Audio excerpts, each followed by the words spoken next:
Hello, everyone. Welcome to Recon Round the World. We're really excited to host this. This is presented by the AHNS Reconstructive Head and Neck Surgery section. And I'm going to go on to the next one. So there's Dr. Old. I'm going to hand it over to him just briefly for a quick intro. Great. Well, thank you, everybody. My name is Matt Old from The Ohio State University. I'm Vice Chair of the American Head and Neck Society Reconstructive section. And this is the second webinar of a four-part series called Reconstruction Around the World. And we're very delighted tonight to engage our colleagues from all over, in particular in this topic of very challenging reconstructions. Quick housekeeping. Dr. Jeremy Richmond and I will be managing the Q&A. So please put your questions into the Q&A and not the chat. And we'll try to do our best to answer them. Some will be answered by written, and then some will be addressed live. So thank you very much, and I appreciate everybody joining. All right, and so I'd like to just introduce everyone so that put some names and some faces together. As you met Dr. Old, who is our current vice chair for AHNS Reconstructive Head and Neck Surgery from the Ohio State University. I'm Alex Kechner from the Medical University of South Carolina. We've got Dr. Sarah Rohde from Vanderbilt, Dr. Jason Chan from Chinese University of Hong Kong, Dr. Tui Ming Lim, who's from the Singapore General Hospital in Singapore, and Dr. Yo Kishimoto from Kyoto University, Japan. So we're really excited. I do want to kind of give a quick plug for our upcoming events. So April 20th, we're going to be looking at the oropharyngeal reconstruction with our colleagues from Europe, and June 1st at 7 a.m., working with our Indian colleagues about management of complex oral cavity reconstruction. So objectives, of course, anytime we have a learning event, want to understand the options available for hypopharyngeal, nasopharyngeal reconstruction in the various donor sites and the pitfalls and pearls, be able to discuss potential complications and management strategies postoperatively, and discuss laryngeal preservation and hypopharyngeal reconstruction. So without further ado, I'm going to stop sharing and invite our first speaker, Dr. Tui Ming Lim. Okay. Thank you so much again. Good morning for those in Asia, and also good evening for those in North America. So it's a pleasure to be here in the first panel. So I'm presenting the first case is a patient who had a nasopharyngectomy for recurrent MPC and using the free radial forearm flap for reconstruction. All right, so brief history is a 72-year-old gentleman who had a T1N1 M0 MPC or nasopharyngeal cancer, treated with radical chemoradiotherapy in 2009. Unfortunately, about 3 years post-treatment, he was discovered incidentally with a lesion on the CT scan on surveillance. And this is how the CT on the left shows with an enhancing lesion over at the fossa rosemola. And he proceeded to do a staging both with a local MRI to determine the local extent. We prefer the MRI because it gives us a better soft tissue delineation. As you can see on the right screen, there is a nasopharyngeal recurrence. And you can see it's just close to where the internal carotid artery is. And this was biopsied, and it was confirmed to be recurrent nasopharyngeal cancers. So in our institution, we adopt the open approaches when the tumor abuts the lateral recess and is close to the ICA. And we typically use the maxillary swing approach popularized by Professor William Wei from Hong Kong. And this is just to show the defect or the exposure after doing a max swing on the left side of this particular patient. And this is an endoscopic visualization intraoperatively showing the tumor just focused laterally over the fossa of rosemola. All right, so this is post-resection, and this is to show again the endoscopic defect, the view of the endoscopic view of the defect of the nasopharynx. And you can see how this oriented. The inferior part is where the cut is at the possibly at the passivant reach at the junction of the oral nasopharynx. Typically, we will also take down the sphenoid sinus, drill out, and then have the whole sphenoid exposed as our superior margin. So in such a defect, our reconstructive colleagues at our institution typically like to resurface this defect using a free radial forearm flap, which I believe everybody would be familiar. And this is to show the actual tumor that was removed and being orientated and submitted for histopathology and frozen sections. And this is an endoscopic view about 4 weeks post-op, showing how the free radial forearm flap nicely resurfacing the nasopharynx and with the sphenoid sinus open up. Well, with that, I will stop share and perhaps we can have pass the time back to Alex to moderate. Thank you.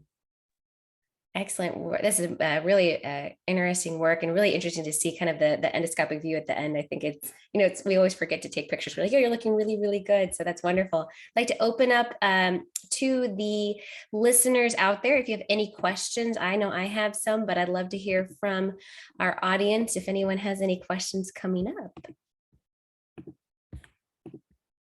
I'll start with one since it looks like we don't have any in the chat yet. How do you feel like is the best way to secure the flap? I think that's always the challenge. We don't have as much nasopharyngeal carcinoma in the States. And so I always feel like when I do encounter these cases, the challenge is really securing the flap. So I'd love to know with your expertise, how you take care of that. Yeah, thanks so much, Sarah. So I think with an open approach using the max swing, it certainly gives a very big panoramic view of the entire defect. So insetting the flap will be much difficulty in terms of the technical aspects. Inferiorly, I think our Recon team typically stitch it quite nicely onto the inferior cuts and also on the contralateral nasopharynx, which still has intact mucosal. The challenge actually is on the superior aspect, like I mentioned, because the roof of the nasopharynx, which is actually the sphenoid floor, has all been taken down. Generally, they try to do an anchor over at the pterygoid area, the pterygoid plates that help to hinge it up superior laterally. And what we do also, if we are unable to secure that superior aspect, we would actually pack the nasopharynx with a bib pack. It's like the typical roller gauze with a medicated bib, and that essentially allows that to be compressed posteriorly. And we never had any problems with the flap flipping down in the post-op setting. We take out the bib typically 5 to 7 days post-op, and then we have a endoscopic visualization of the flap and do a very gentle nasal toilet at the same time. And it looks like in the chat, we have one question. Any advice to avoid palatal fistula? Yeah, so the coded incident is approximately about 10%. Well, the reason is that this group of patients are typically salvage cases, meaning that they already had prior irradiation. I think the classical description by Professor William Gray do a midline palatal split right in the midline and then curve around the maxillary tuberosity. And I think there's some modification. I think in CUHK, Professor Atlantis modified that using a more laterally based, so that you try to avoid reduce the incidence of that fistula. Personally, for me, I do the midline split, but what I do is that I raise the hard palate mucosal a bit more laterally, so I avoid the osteotomy as well as the mucosal incision to be on the same plane. So that seems to work pretty well, but still the coded incidence is approximately 8 to 10%. Yeah, I can show a picture later of that on the slides. And just to supplement that, we also actually add a dental guard for about 6 weeks to increase the stability and minimize the movement with diet. And then a couple other questions in the chat. One was, do you use skin or fascia only and allow to mucosalize, or just use the skin? Yeah, so we use the entire skin as a resurfacing aspect, and it typically heals very well. I mean, I don't have a much delayed view of that, but essentially on the scan, you can see that it's a nice, pliable tin with a skin paddle all lining the nasopharynx. Yeah, so we use the whole radial form with the skin paddle. Then we have another question. Which vessels were used for the anastomosis, and where do those tunnel to? All right, so I would do a ipsilateral neck incision. predominant, I mean, most of all these patients would have a prior PET CT just to exclude the possibility of occult mets in the neck. If that is negative and clinically is an N0 neck, then what happened is I would just do a limited neck dissection, a level 2, just to expose the vessels around the carotid bulb and the internal jugular vein. And for tunneling, because the free radial forearm flap typically has a very long pedicle, so that can be easy, and with a maxillary swing approach, it can be certainly brought down quite easily to the neck to do the microanastomosis. And then another one from the chat, you mentioned that you do put the packing into the nose, medicated gauze. And how do you monitor the flap, if at all? Do you do like an endoscopic monitor or any type of, vessel monitor? Yeah, it just be a Doppler, because with Doppler, the signals in the neck, unfortunately, because of the packing, we don't really have a direct visualization of the skin paddle. And that typically takes, we only get to see it about 5 to 6, 7 days after we remove the pack. But so far, using just a Doppler as a surrogate, I think it works pretty well. All right, I think we got time for a couple more questions. There are a couple questions about any other flaps that you've used in that area, so anterolateral thigh or other types of flaps. Yeah, I guess Jason is going to present another patient using the ALT or the anterolateral thigh flap. I think that perhaps would be a good option if the tumor is a bit more extensive, where you need bulk rather than just to resurface the nasopharynx. But I'll leave Jason to comment on that in his subsequent case. But I would say that the majority of patients who are amenable for endoscopic nasopharyngectomy, if the tumor is a bit more central and not too laterally based, the nasoseptal flap harvested through the endoscopic route is a good option. Yeah. And then I think we have time for one more. A question about whether or not this has been ever attempted via an endoscopic approach. So an endoscopic resection and endoscopic reconstruction.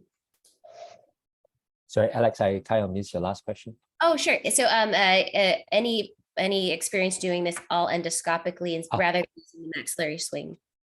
Yes, yeah, I think our preferred choice is endoscopic approach whenever possible, because that avoids disfiguring facial scar as well as the risk of palatal fistulas. Unfortunately, I think very laterally based recurrence are challenging because we need to make our cut over at the eustachian cushion, and we need to be cognizant about the internal carotid artery, which is really the main key structures that hair and neck surgeons fear when we are in that territory. And although endoscopic, I think some authors have advocate a more expanded approach where they drilled out the pterygoid plate and essentially give you a good visualization. But I think at our center, we still much prefer an open approach when the tumor abuts very close. And you look at the MRI scan, it's probably like a millimeter to 2 away from the carotid. So I prefer actually to have a free radial forearm flap to resurface rather than the nasoseptal flap, because I think a free flap is certainly more robust and more reliable. And there are some more questions in the chat that we didn't quite get to. So if you wouldn't mind taking a look at that, we're going to move on to our next. Thank you so much, Dr. Lim. That was amazing. Really great presentation. We're going to move on to our next speaker, Dr. Yo Kishimoto. And so I'll have you share your screen. So I'd like to share 3 cases of hypopharyngeal cancer. The first case is 64 years old male, and this gentleman had a history of chemoradiation for esophageal cancer, and also he had radiation therapy for hypopharyngeal cancer. And about a year after the radiation therapy for hypopharyngeal cancer, white lesion was identified at the right preform sinus. And at the close observation, there was an ulcer, and biopsy showed squamous cell carcinoma. With imaging studies, the lesion was not identified with MRI or CCD, but there was an abnormal FDG uptake at the right preform sinus. So now this is a case of local recurrence of hypopharyngeal cancer after radiation therapy. For this patient, we performed partial hypopharyngectomy. The tumor was located at the lateral wall of the piriform sinus, and the tumor was resected with a pair of thyroid cartilage. And unfortunately, the arytenoid cartilage could be preserved. And the defect was reconstructed with ALT flap, and the specimen was this, and the squamous cell carcinoma and margin was negative. In this patient, the patient started oral intake 15 days after the surgery. So usually after the pre-flap reconstruction, we start the oral intake a week after the surgery. But in this case, the patient had a history of irradiation, so we waited for 2 weeks. And endoscopic images and CT was taken about 1.5 years after the operation. The flap engrafted well, and there's no saliva pooling, and patient complained no aspiration, and he takes normal diet. The second case is also the hypopharyngeal cancer at right piriform sinus.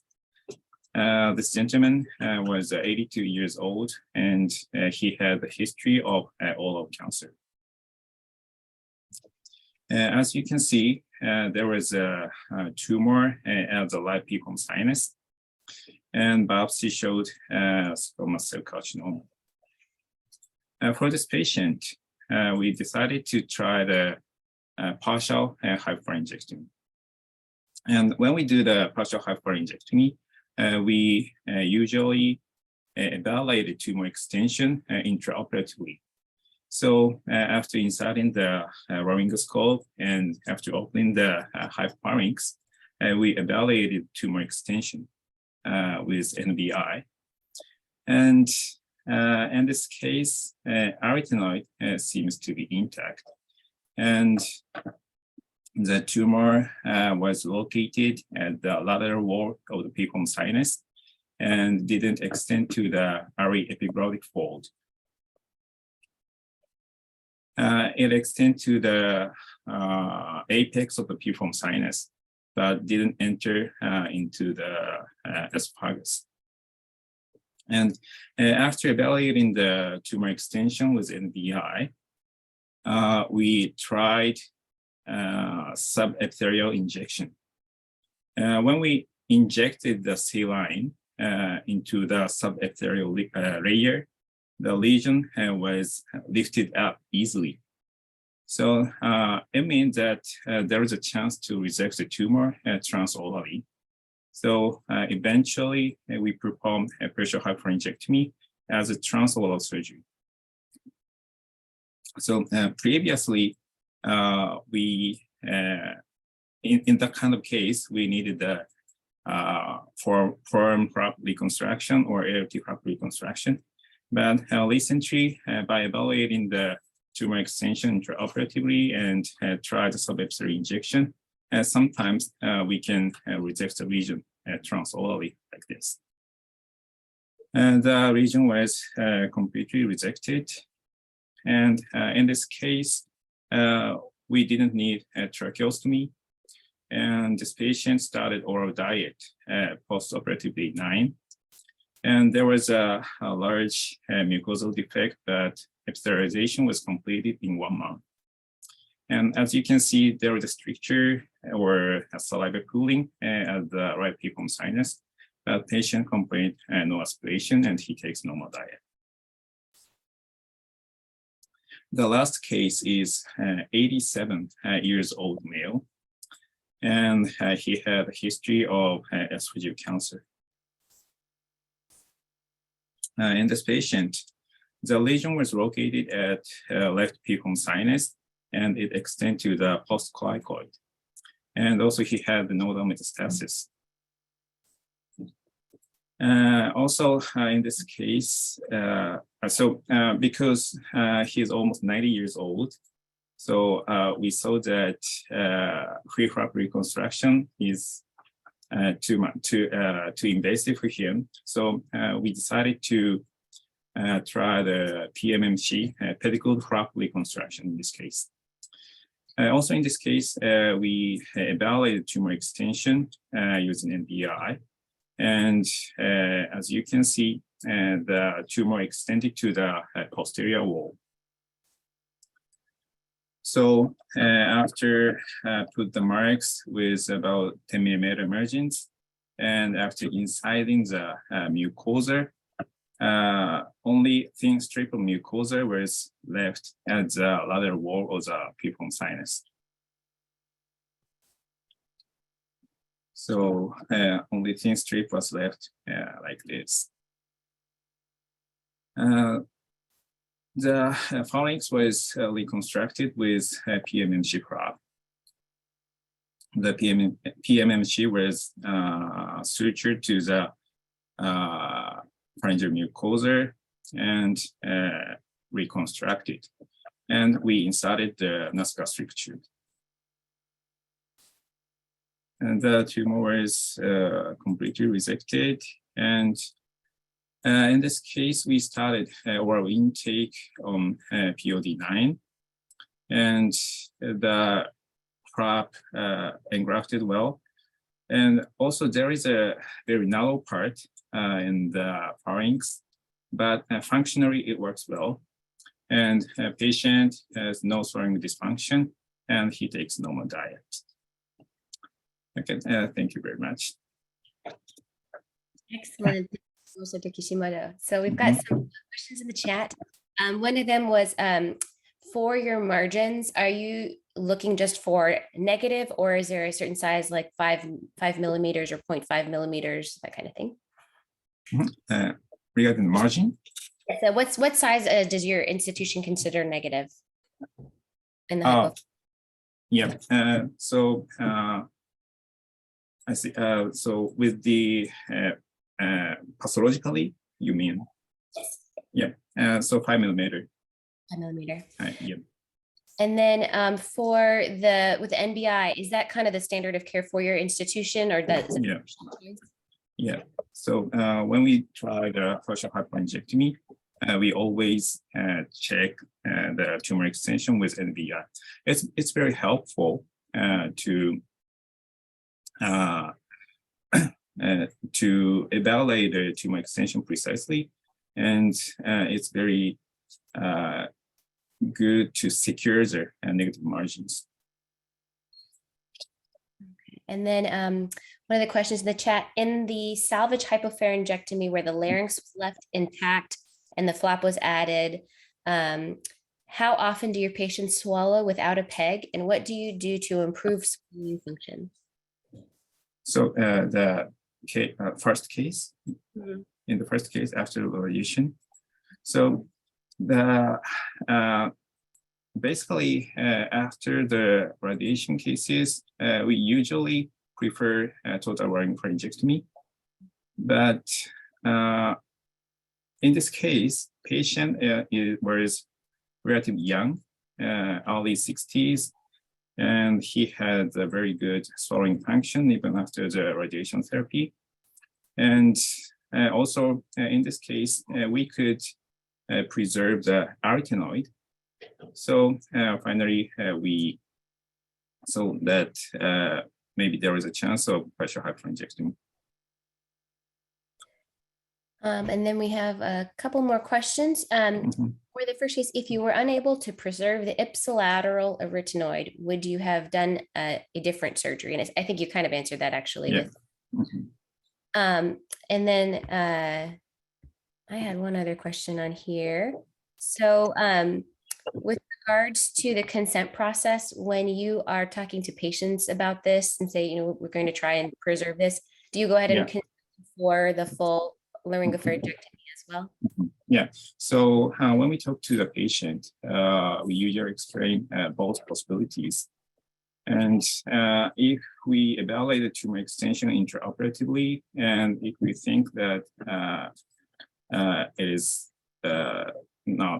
it is difficult or it is impossible to preserve some part of the mucosa, So then I will convert to the total oropharyngectomy. So now I will usually explain those possibilities to the patient. Well, to kind of keep on time, thank you so much. Thank you. There's some more questions also in the chat. And so we will continue on. So next up is going to be Dr. Rohde from Vanderbilt. So we'll have you share your screen. Thanks so much. Share. Okay. All right. Looks like everyone can see this probably. Okay. So as we were talking about these, I appreciated early on that, we have some similarities in our patients between South Carolina and Kentucky and Tennessee. And so I'm going to present a pretty advanced case, but this is a 51-year-old male that presented to our emergency department with failure to thrive due to progressive dysphagia and voice changes. And he's someone who is pretty fearful of medical intervention, and so just hadn't really been to the doctor at all. He has an 80 pack year smoking history, a 60-pound weight loss, and his BMI is still 30. So as you can see in this one shot, it's a pretty extensive tumor there. And I am going to share real quick, just a quick video of this lesion. See it creeping up on the right there, and then into circumferentially the pharynx, into the larynx, involving the hemilarynx, even down into the immediate subglottic area. And so he is seen by one of my colleagues, and who performs a direct laryngoscopy, a trach, and the patient also receives a PEG tube. And the patient had enough airway problems that the decision was made just to, make the patient safe, improve his nutrition for a short period of time with PEG. And the pathology was confirmed a well-differentiated squamous cell carcinoma. So their plan was for a total laryngopharyngectomy. Definitely at our institution, a free flap would be the choice, and not any pedicled flaps. We can talk about that if there's any interest. And so I'm consulted 1 week into their hospital stay for a reconstructive plan. So when I meet this patient, I'm thinking about a lot of different things. And so this first picture up here, which shows an IV in the arm, that's one I got from one of my residents when I was planning a left radial forearm that day for a different patient. But love seeing those right, at the first thing of the day. Actually, I still use that left radial forearm. I just took out the IV, and this falc was fine. And then, but fortunately in this patient, you're seeing the actual arm that I used with this tattoo here, which had been protected by my fabulous colleague, who immediately when they saw him said, let's keep an arm free. So this patient was young. I also, when I go see him, I'm thinking about how old they are. I'm thinking about how functionally they are. I'm thinking about how big a flap I need. So besides tubing the flap, I'm thinking about superior to inferior extension. And so this person is going to have some extension into the right tonsil. I think a forearm can still do that beautifully in the right arm. In a person maybe who's shorter, or you might need a thigh, but I think the forearm is pretty jack of all trades there. And this patient, I always think about what they do for a living and what their interests are, and see if their donor site morbidity can line up for that. The patient's currently unemployed, but has a history of construction work. And I think functionally, patients do really well with either a thigh or a forearm in that respect. He's not had prior radiation, which I think about vessel selection in that setting. And they have a normal soft tissue envelope despite having a recent trach. They haven't had radiation, and so I'm not as worried about getting their neck closed after whatever flap I choose. I do like the forearm though, for being able to fit the forearm within the soft tissue envelope.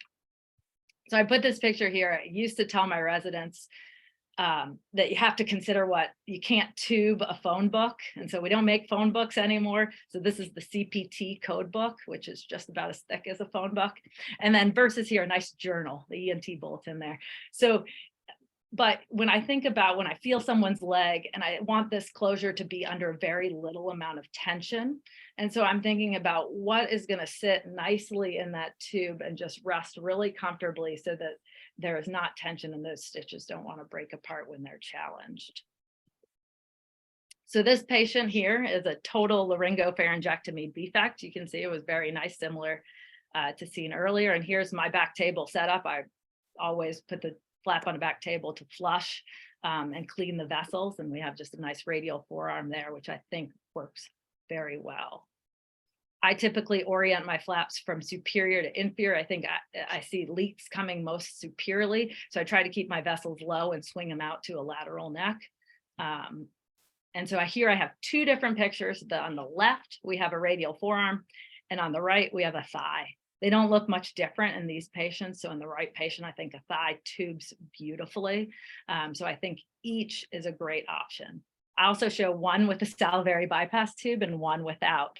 I think you could say a lot about it. I typically don't tend to use a salivary bypass tube unless it gets really low. And then I tend to use a salivary bypass tube more in the esophagus. But if it's high, like in these, and there's a little bit of space there, I typically tend not to.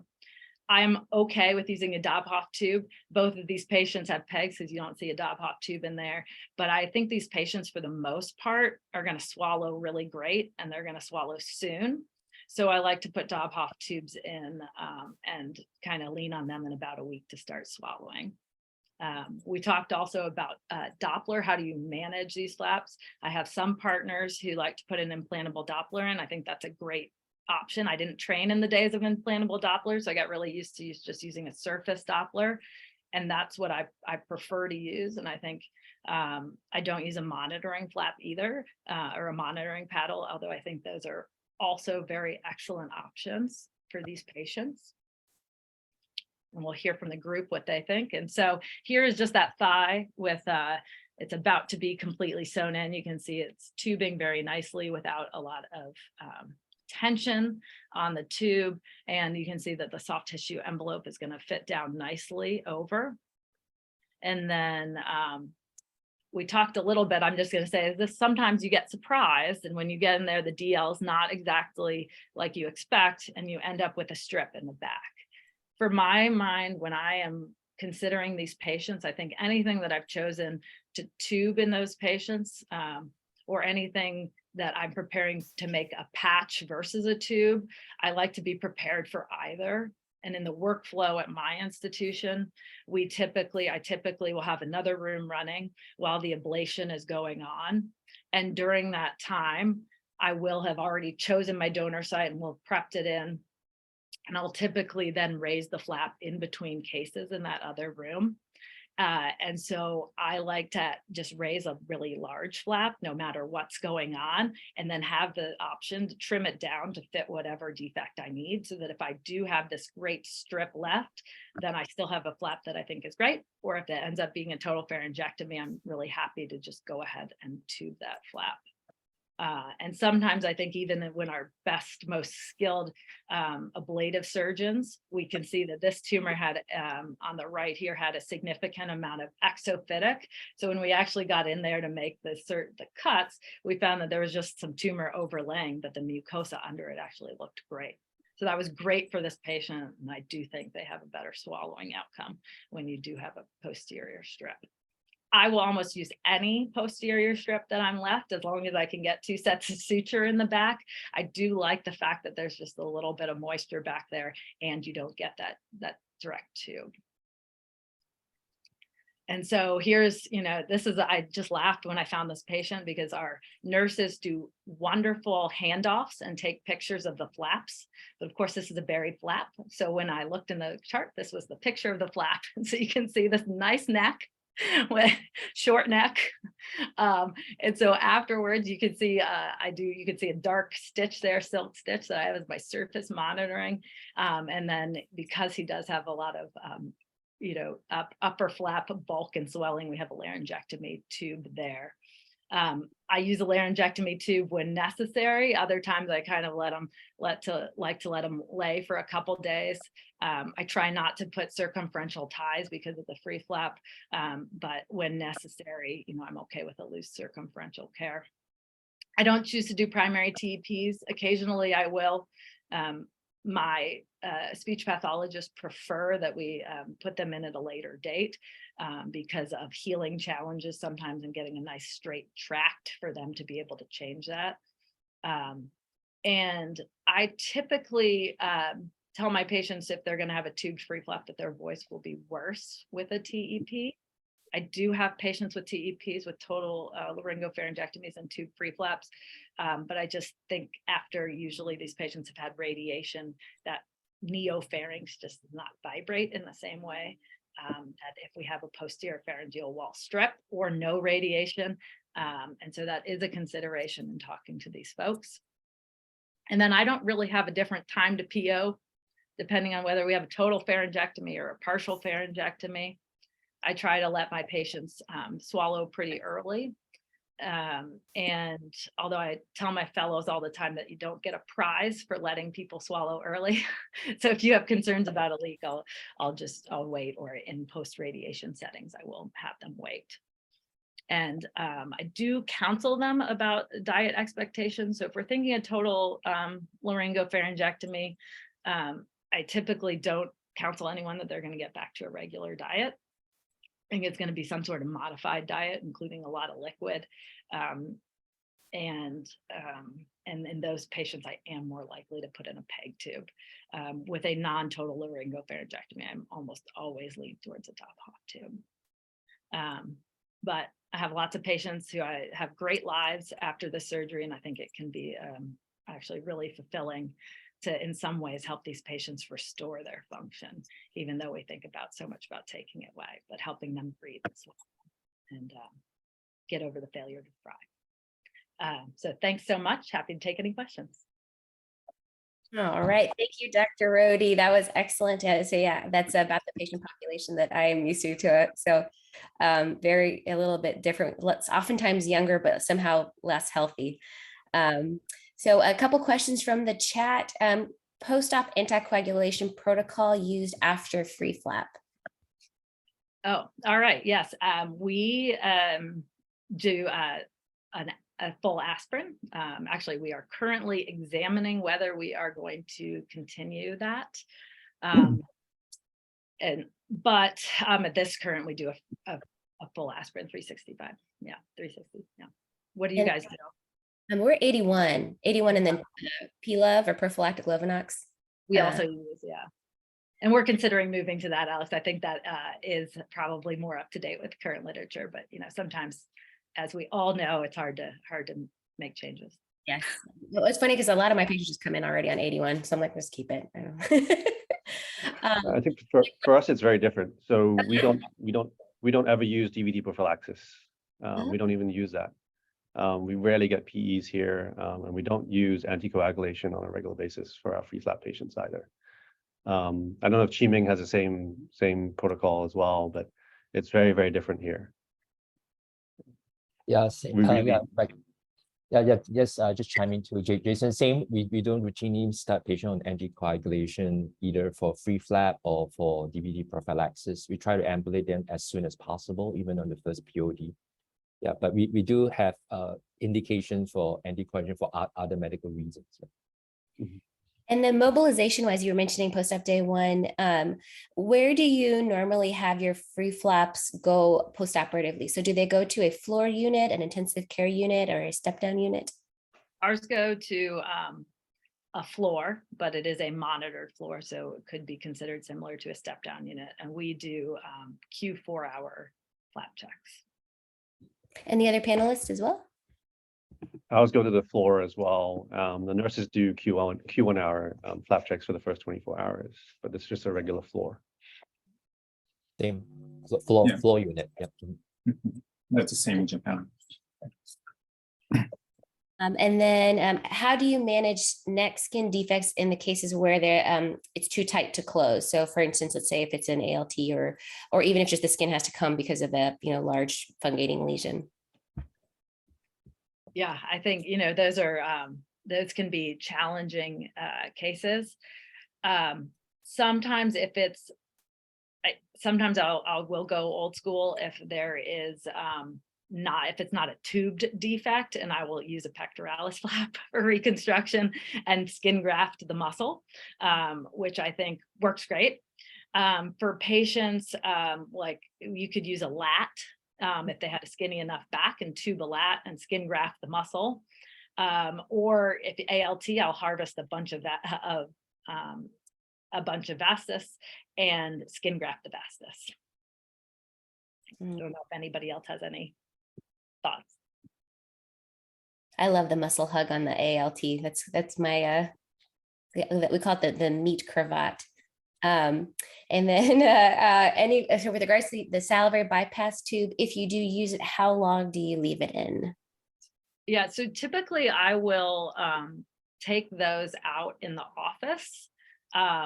Typically patients will tolerate it. Either I'll rig a little device where I red rubber catheter it to the nasal septum, and then so I can cut the stitch in the nasal septum and then pull the red rubber catheter out their mouth and take the whole salivary bypass tube with it.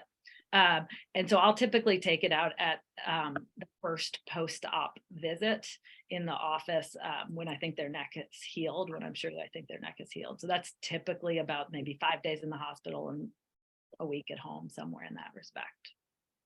Excellent. Well, there's some more questions in the chat, but we're going to move on to Dr. Chan. Thank you so much, Dr. Rohde. So I'm going to hand that over to Dr. Chan, and we'll have you share your screen. Thank you. Thank you.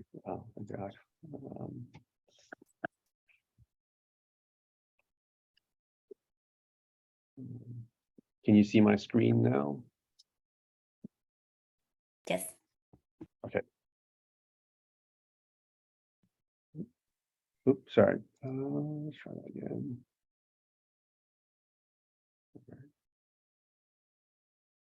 Okay. Cases, a nasopharyngeal case, essentially a 31-year-old gentleman, non-smoker, non-drinker with a history of NPC, T3N2 according to the 8th edition, completed chemo radiotherapy in 2020, and post-treatment EBV DNA was negative. This is initial scan. So it's a right-sided nasopharyngeal lesion and also bilateral neck metastases as well in his initial primary presentation. So he had follow-up surveillance when a flexible endoscope showed a right nasopharyngeal mass in June of last year, which was EBR positive, undifferentiated carcinoma, typical of our locality. At this time point, he was EBV DNA negative. And this is just the MRI scan. So it's a very, very early lesion on the right side of the nasopharynx. So some thickening enhancement of the nasopharynx. And on certain cuts, it appeared to extend close to the ICA, similar to what Shiming mentioned earlier. And radiologists thought it was less than 5 millimeters from the ICA, which is what the cutoff we use in terms of deciding between endoscopic versus open approach to the nasopharynx. I also had prominent nodes in bilateral necks.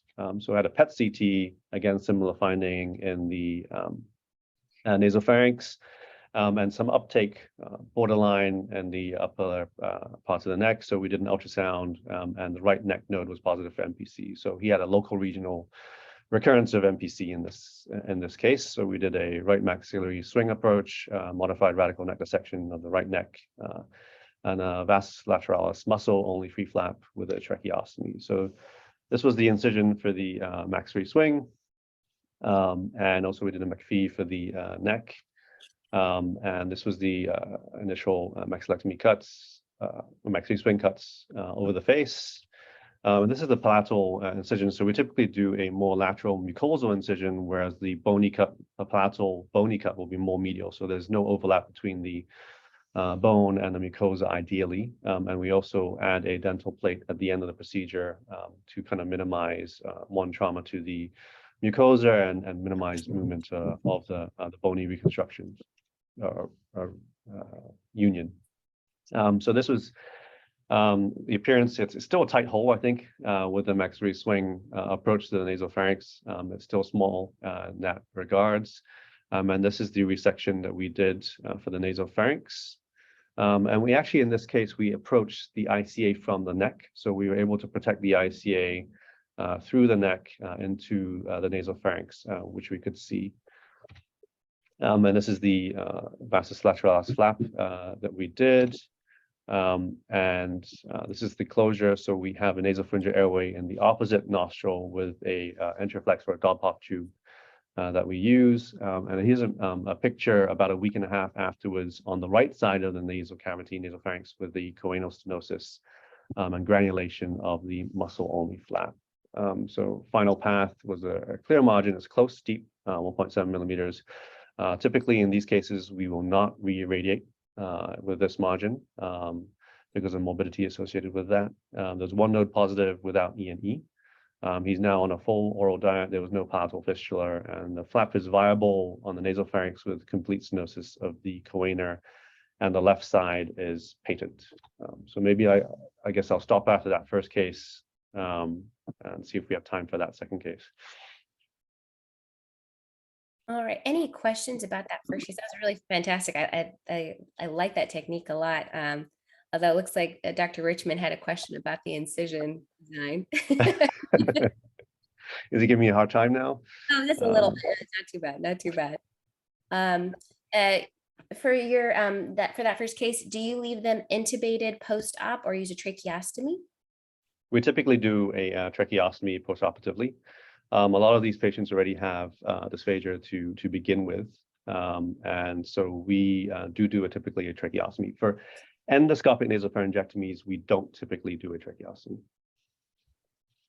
Dr. Chan, do you ever use nasal trumpets to prevent stenoses? So it's a good question. So actually, a lot of these patients have actually velopharyngeal insufficiency. So after RT, a lot of them have VPI. And so it's a trade-off. With the VL flap, actually, most of them are happy with one-sided choanal stenosis. And we use the nasopharyngeal airway to kind of hold the muscle-only flap up, and we typically use it for about 2 weeks. That works very well. So the left side in this case would be patent. The right side would be choanal stenosis, but it actually helps with their VPI as well. So that's kind of what our thought is behind doing that. And Thank then, and for securing them, what kind of suture do you tend to use? Do you like a monofilament or braided, resorbable, any of those? We don't use any sutures. So for these cases, for these vastus lateralis muscle-only flaps, the nasopharyngeal airway is actually stenting it and holding it upwards. So we don't put any sutures in these cases. And then from the chat, if they develop VPI post-operatively in a patient like this, do you do anything like pharyngeal flap? Although it sounds like you kind of mentioned that with the single nares stenosis that kind of helps that. Yep. And then I don't want to lose my opportunity with Dr. Chan regarding the incision. No, I really am curious about the McPhee incision in the neck. So this is someone that's been radiated, and now you have 2 horizontal incisions that potentially is going to contribute to more lymphedema than just a single incision. Actually, they don't have that much lymphedema added with the McPhee incision. And in terms of one is the lymphedema, the other is cosmetically it's actually nicer, and it's going horizontally backwards, not like a hockey stick or anything like that, where I find is actually maybe more lymphedema as well. So I know I've trained with you, I didn't do the McPhee, but coming here and doing the McPhee in these group of patients, it actually works very nicely. It is a bit of a struggle sometimes with the post-RT fibrosis and then lifting it up sometimes and the retraction. But in general, we don't have really fat necks in Hong Kong as well. Just like the ALT flap as well, we really don't have fat thighs as well. No obesity problems here as much. So I think it's slightly different here. Excellent. And then a couple more questions and maybe get to the next case. Anything to address eustachian tube, like prophylactic ear tube at the time of surgery? We typically don't do anything about that, but we do warn them that they may have persistent otitis media with effusion. William Way's group did describe putting an angiocath in to stent the eustachian tube opening for maxillary swings, but we don't typically do that. And with the flap in place, it's really very it would be difficult. All right, I think we have time for that, for your other case. Okay. Let me see.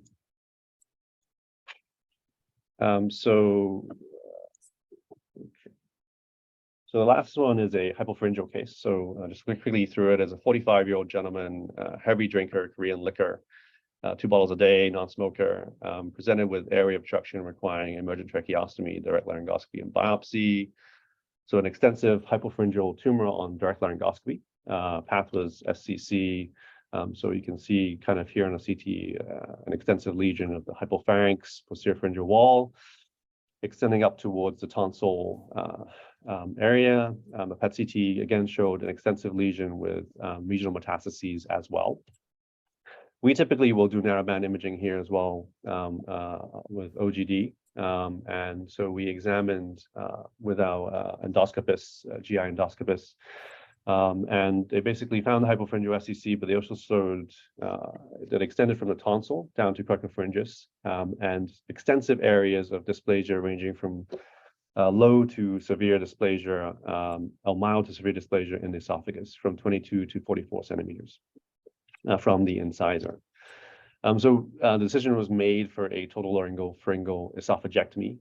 He needed a right radical neck dissection, the left selective, and we did a gastric pull-up and a ALT free flap for this gentleman. So this is the resection area. So it was very high. It was almost to the level of the soft palate superiorly.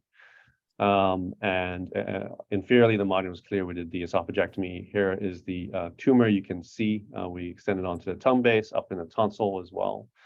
And the defect obviously extends low with the esophagectomy done.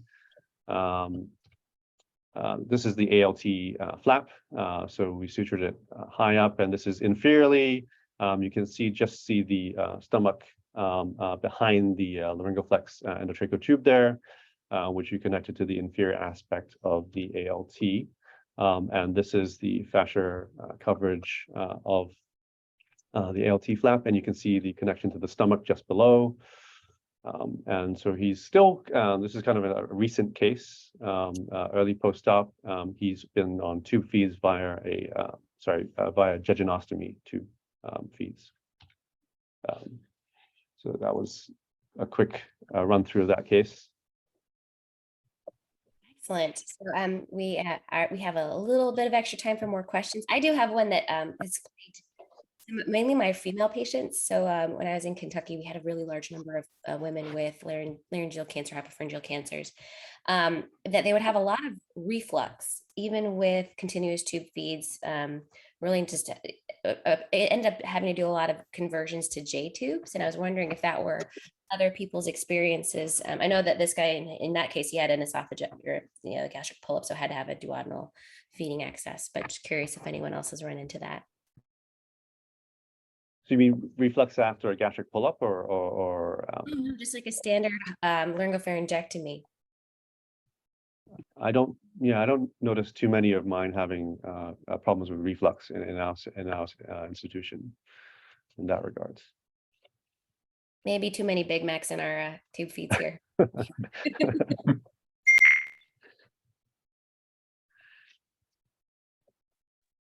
All right, and the question from the chat: did the gastric pull-up not reach to the tongue base via the free flap? No, so the gastric pull-up, it would be very hard to reach up to the soft palate tonsil. So for all these cases where we do a esophagectomy gastric pull-up, we actually do ICG on table in the stomach, and after they tubed it, if they do tube the stomach, and after we pulled it up as well, we do check with ICG kind of the distal perfusion of these as well. We've had some bad experiences with pulling up too high and too much tension, and the problems with that. So we are very, very low threshold to doing. We sometimes do use a free J, but we prefer an ALT flap most of the time for these patients. But yeah, we've had bad experiences pulling it too high. Off of that, for the panelists, for those who do use jejunum, what would guide the use of using a supercharged jejunum flap?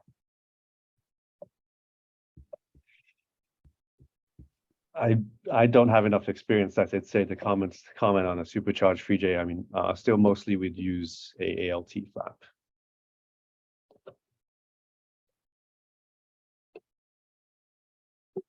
That's the same over here. No much experience with the free J. Me neither. We don't use free jejunum at all here.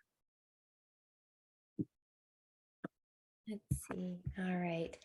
And then going back to the nasopharynx case, we did one question. Any pearls to help with postoperative trismus?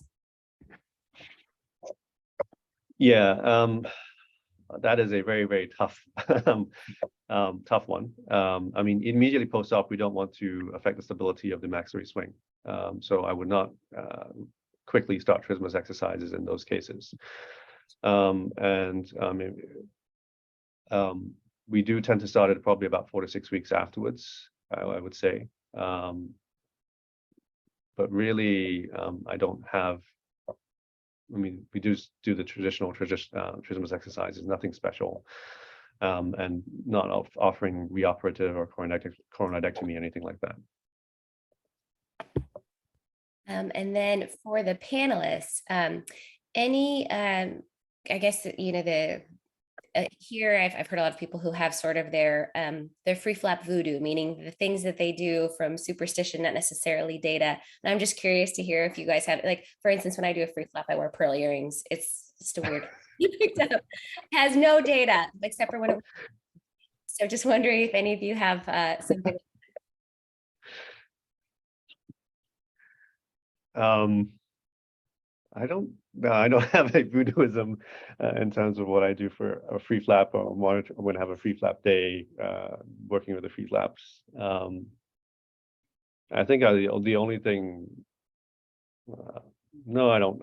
It's just a routine of how we do things. Make sure the routine is the same. And please don't say at the end of the case, "Oh, this free flap looks fine." Don't ever jinx yourself. Don't ever jinx yourself. No, never leave the OR until you can sleep soundly. Yes.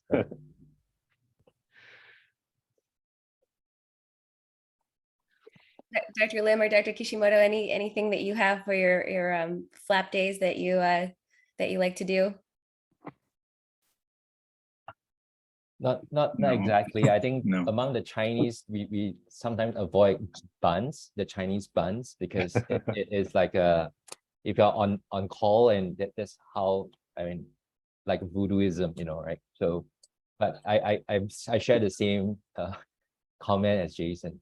Yeah, never say the flap is okay until perhaps after the day 14. Yeah.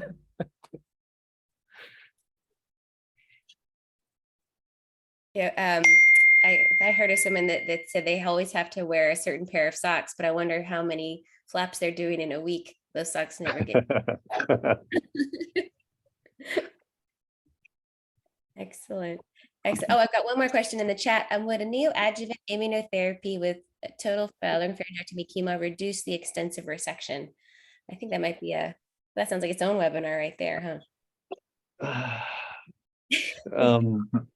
For neoadjuvant therapy, I think we have I guess a few things. I don't have good data, hard evidence for this, but lymph node metastases I find respond much more poorly to neoadjuvant chemotherapy is one thing. Two is in our public setting, the time to get to surgery or to get in a chemo day will not be very, very different.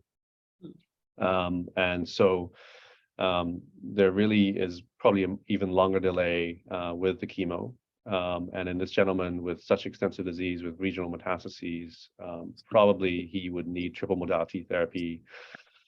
Anyway, I don't think induction chemo would save us any time or help us buy time and reducing the resection, particularly given his dysplasia as well in the esophagus. Great. All right. Well, I really appreciate everyone. We are at the hour. You are all amazing and talented, and this is such a delight getting to hear from all of you and see your cases. And I really hope that we get to work together soon, maybe even in person, who knows. So again, thank you everyone. Thank you to the AHNS for letting us put this together, and to, of course, the Recon committee. Y'all are the best. And everyone have a wonderful night/morning. Thank you. Thank you. Thank you very much. Thank you. Nice work.